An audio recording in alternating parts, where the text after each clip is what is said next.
नहीं है, जल्लाद है तू, जल्लाद है। और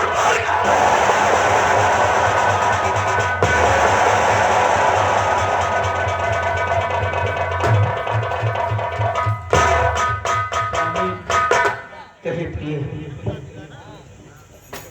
अभी गौतम नादान समझने की कोशिश नहीं कर रहा, उसे माफ कर दिए जो गलती।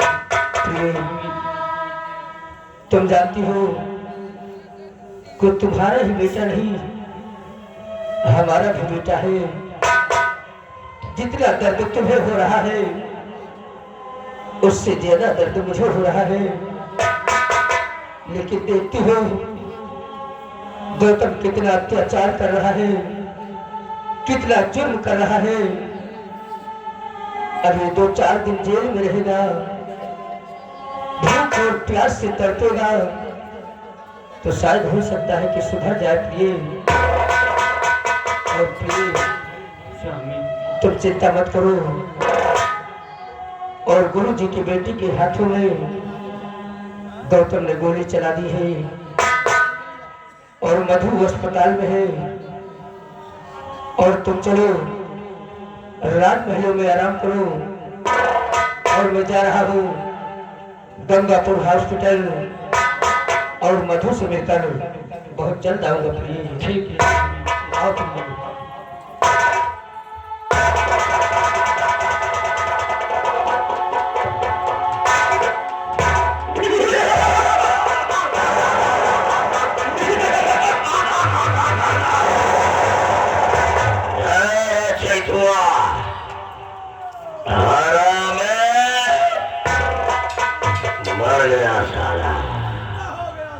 राजकुमार गौतम को सिगरेट पीने के लिए रुपया कौन देता है? आप देते हैं। और शराब पीने के लिए रुपया कौन देता है? आप देते हैं।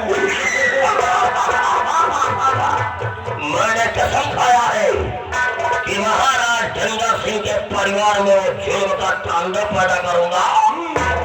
इस महल में कोई दीपक जलाने वाला नहीं बचेगा। नहीं बचेगा। राजकुमार गौतम जेल की सलाखों में चला गया है और खाना पीना बंद हो गया है। बंद हो गया। ऐसे में तो भूख प्यास से मर जाएगा। क्यों नहीं? लेकिन जेल से गौतम को हम छुड़ाएंगे। राजकुमार गौतम को जेल से हम छुड़वाएंगे और उसे अपने साथ मिलाऊंगा, क्योंकि गौतम की नजर में उसके माता पिता दोनों मर चुके हैं। आ चुके हैं। और गौतम को अपने साथ मिला करके अब उसे कलयुग का बेटा बनाऊंगा। ये बात किसी को मालूम नहीं होनी चाहिए। हम उसे छुड़ाने के लिए सीधे जेल पहुंच रहे हैं।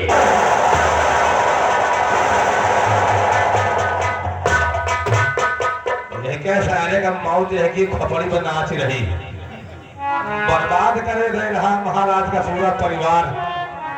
चलो तो बात नहीं ना, आइए चलते चलते कहना है क्या मास्टर? अरे भैया भाग चले परदेसवा, हे दादा भाग चले परदेसवा, हिया मुँह नचवा।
गोली चला दिए, कोशिश चली बताओ।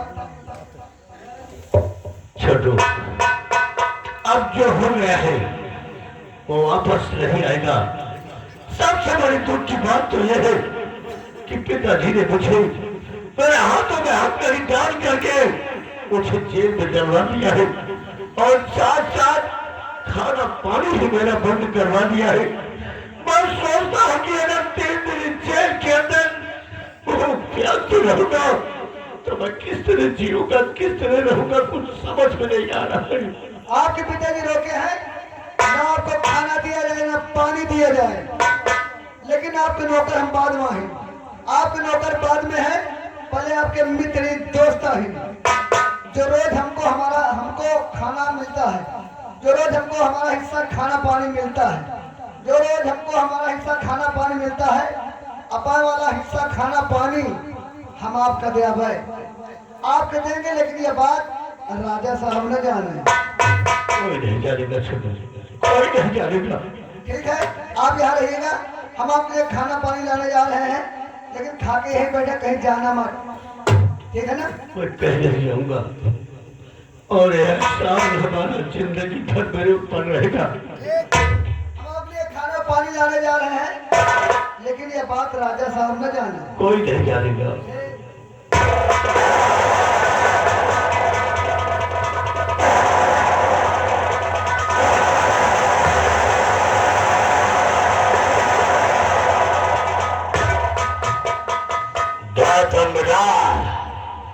अपने माता पिता से नाराज हो तो अपने चाचा से भी नाराज हो गए होते हो।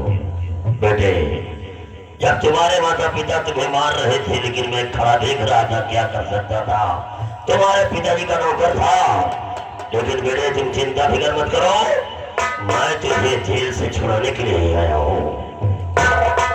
मैं तुझे जेल से छुड़ाने के लिए आया हूँ। चाचा, मुझे जेल से रिहा कर दो, मेरा दम घुट रहा है जेल खाने में। 3 दिन भूख प्यास से मैं तड़प रहा हूँ और ये एहसास जिंदगी भर रहेगा।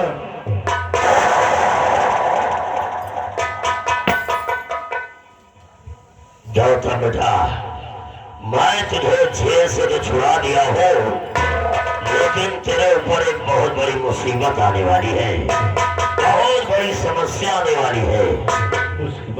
और हो सकता है कि इस मुसीबत में तेरी जान चली जाए। कैसी मुसीबत है?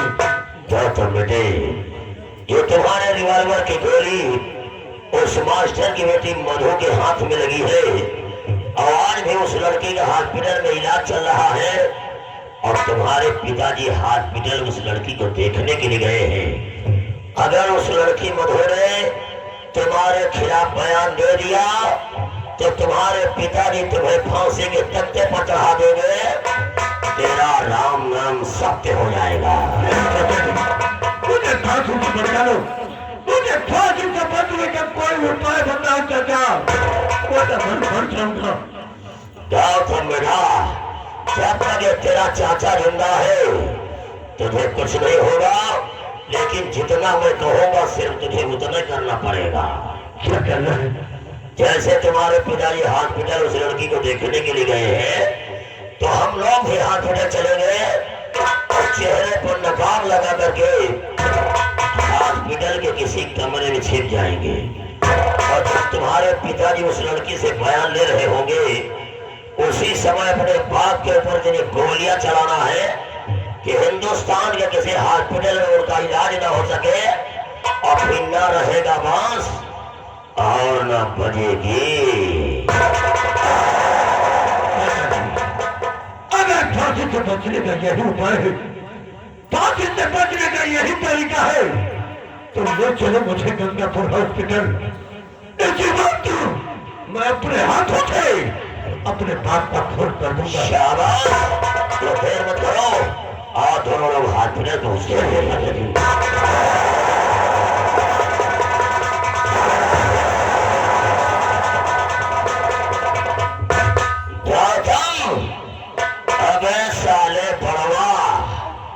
अभी तो तेरे हाथों से तेरे बाप का खून करवाने जा रहा हूँ और अगर मुझे मौका मिला तो साले बड़वा तुम्हारे जिस्म के इतने टुकड़े करूंगा कि तुम्हारी लाश चिता पर रखने लायक नहीं रहेगी।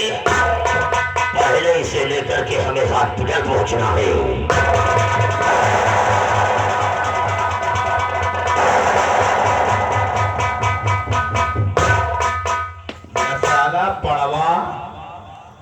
तक साला मरवा दे जब तक छुट्टी न दे। चलो हम का करेंगे जो हो दे भैया हो। आइए चलते चलते एक बैरगिया ले लिया आ गई मास्टर। हाय हाय हाय हाय हाय हाय हाय। अरे सवेरा होगा बूढ़ा मुर्गा बोली बोले।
डॉक्टर साहब नमस्कार। चलिएगा डॉक्टर साहब, अब आप ये बताएं कि हमारी बेटी मधु अब कैसी है, उसकी तबीयत कैसी है? डॉक्टर साहब चिंता करने कोई जरूरत नहीं है। मधु क्या है, मेरे बहुत अच्छे ढंग से किया है और मधु होश में है। मधु बहुत जल्द ठीक हो जाएगी। क्या कहा? हमारी बेटी को होश आ गया है। अच्छी कोशिश करें।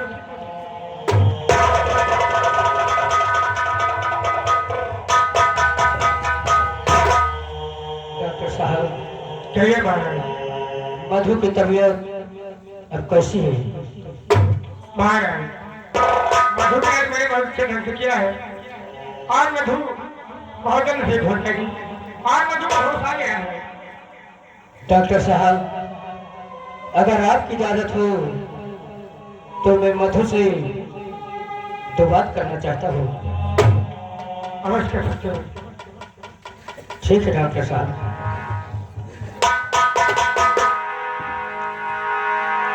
बेटी मधु, अरे बेटी प्यारी मधु कहो जियाता है और किसे बाती से करने या तेरा ये हाल। राजन आप जानना चाहते तो सुनिए। बोलो मधु।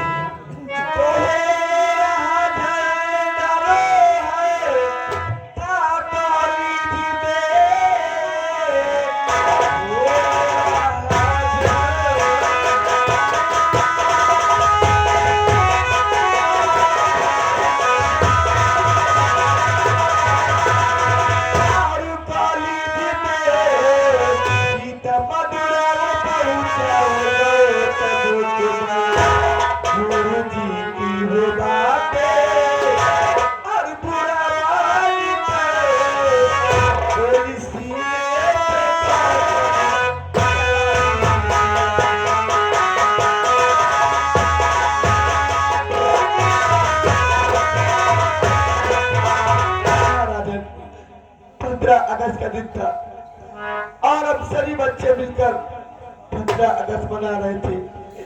उसी समय आपके बेटे राजकुमार गौतम भी पहुंचे, लेकिन हाथों में शराब की बोतल लेते हुए और सिगरेट पीते हुए पहुंचे। जब कॉलेज पहुंचे तो सभी बच्चों से बदतमीजी कर रहे थे और गुरुजी समझा रहे थे कि राजकुमार गौतम बच्चों से बदतमीजी मत करो। लेकिन आपके बेटे राजकुमार गौतम ने गुरुजी की सारी बातों को बुरा मानकर गुरुजी के सीने पे गोली चलाया और वो गोली सीने से हटकर मेरे बाएं हाथ में गोली लग गई राजन। इसका हिसाब आप कीजिए राजन। बस करो बंधु बंधु, मैंने आपकी जुबान से ये बयान सुन लिया है कि मेरे ही बेटे ने कॉलेज में शराब पिया, बच्चों के साथ गंदी हरकतें किया और मेरे बेटे ही ने कॉलेज में गोली चलाया है। बेटी मधु और गुरुवर, चिंता मत करो, अब मैं अपने बेटे के साथ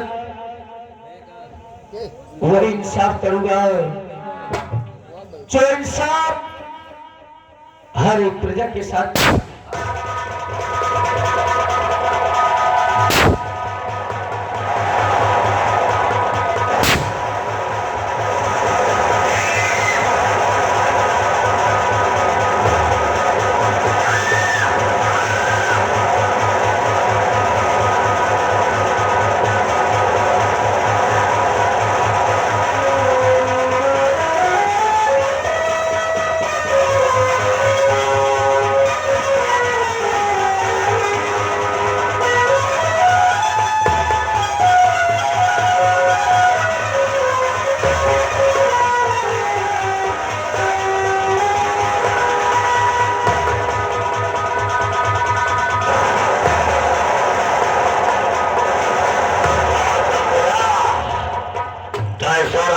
चाचा कर दिया। चाचा जी, अगर आज ये उपाय नहीं बताते तो आज इस वक्त मौत और गौतम फांसी के फंदे पर लटा बेटे, मैंने कहा था ना कि जब तक ये तेरा चाचा जिंदा है हमारे बेटे गौतम को कुछ नहीं होगा। लेकिन बेटे भी जब मैं तेरी माँ के कमरे के बगल से निकल रहा था ना, तेरी माँ तुझे भद्दी भद्दी गालियां दे रही थी। गालियां? तेरी माँ अभी उस दिन देखा था ना, मान लीजिए तेरे पिताजी तुझे मार रहे थे, लेकिन माँ को तो तरस आना चाहिए। और माँ ने तेरे गाल पर कितने थप्पड़ मारे थे। अभी कमरे में मैं सुन के आ रहा हूँ, तेरी माँ तुझे बहुत भद्दी भद्दी गालियां दे रही है। क्या कह रही थी? कह रही थी कि हरिजन गाड़ा पड़वा गंगे जाता है। बता, एक महतारी अपने बेटे को इस तरीके कहेगी? हमारा कहना मानो तो अभी तुम्हारी माँ कमरे में बैठी हुई है और गुस्से में बैठी है, और इसी वक्त दोनों लोग चलते हैं और तुम्हारी माँ के पास कितने जेवर पहने हुए हैं और सारे जेवर उतार लेते हैं और तुम्हारी माँ को जेल में डाल देते हैं। चाचा जी, अगर ऐसी बात है तो एक गौतम आपकी बात को कभी टाल नहीं सकेगा। चलो चलते हैं और माँ के सारे जेवरात छीन लेते हैं और उन जेवरातों को बेच करके चाचा भतीजा जी भर के शराब पीते हैं। आओ तुम्हारी माँ के पास चलते हैं।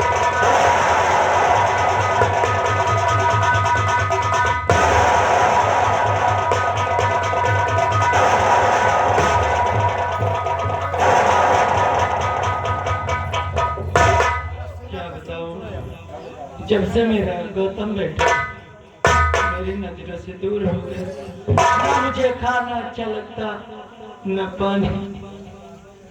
कर ना सके हम प्यार का सदा, कीमती ही कुछ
मेरा तो दिमाग नहीं काम कर रहा है। जब से मैंने अपनी आंखों से उस दृश्य को देखा है मेरा तो माथा फटा जा रहा है। बताइए बेटा, आखिर बात क्या है आप बताइए ना।